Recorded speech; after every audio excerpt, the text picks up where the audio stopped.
નગર જિલ્લાના કોંઢ ગામે ખેડૂતો ઉપર જે અત્યાચાર, જુલમ અને તાનાશાહી થઈ રહી છે, એમને સાથ આપવા, સપોર્ટ આપવા અને તાનાશાહી જુલમ સામે અવાજ ઉઠાવવા માટે આવતીકાલે સોમવારે બપોરે 4:30 થી 5 વચ્ચે હું કોંઢ ગામે જવાનો છું. તો જે લોકો ખેડૂતોને સમર્થન કરતા હોય, ખેડૂતોની લડાઈમાં સાથ આપવા માંગતા હોય, એ બધા આવે એવી મારી લાગણી છે. મેં જાણ્યું કે કોંઢ ગામે ખાનગી કંપનીના તાર નાખવા માટે પોલીસ ભાડે આપી અને જે જુલમ થઈ રહ્યો છે, અનેક દિવસોથી ખેડૂતો ખેતરે નથી જઈ શકતા. નાના નાના બાળકો ઉપર પણ જુલમ થયો છે. 8-10 વર્ષના છોકરાઓને પણ પોલીસે ડિટેન કર્યા છે.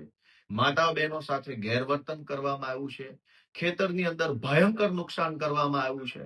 આ બધી જ પરિસ્થિતિનો રૂબરૂ તાગ મેળવવા, લોકો સાથે શું શું ઘટનાઓ બની છે એની માહિતી મેળવી અને આખા ગુજરાત સુધી એ વાત પહોંચાડવા આવતીકાલે સોમવારે 8 તારીખે કોંઢ ગામે સાંજના 4:30 આસપાસ આપણે મળીએ. જય કિસાન.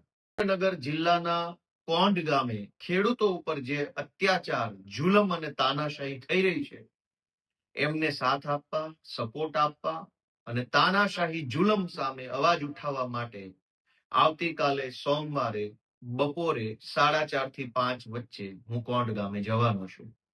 તો જે લોકો ખેડૂતોને સમર્થન કરતા હોય, ખેડૂતોની લડાઈમાં સાથ આપવા માંગતા હોય, એ બધા આવે એવી મારી લાગણી છે.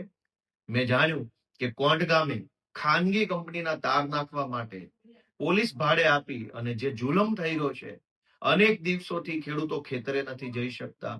નાના નાના બાળકો ઉપર પણ જુલમ થયો છે. 8-10 વર્ષના છોકરાઓને પણ પોલીસે ડિટેન કર્યા છે. માતા બહેનો સાથે ગેરવર્તન કરવામાં આવ્યું છે. ખેતરની અંદર ભયંકર નુકસાન કરવામાં આવ્યું છે.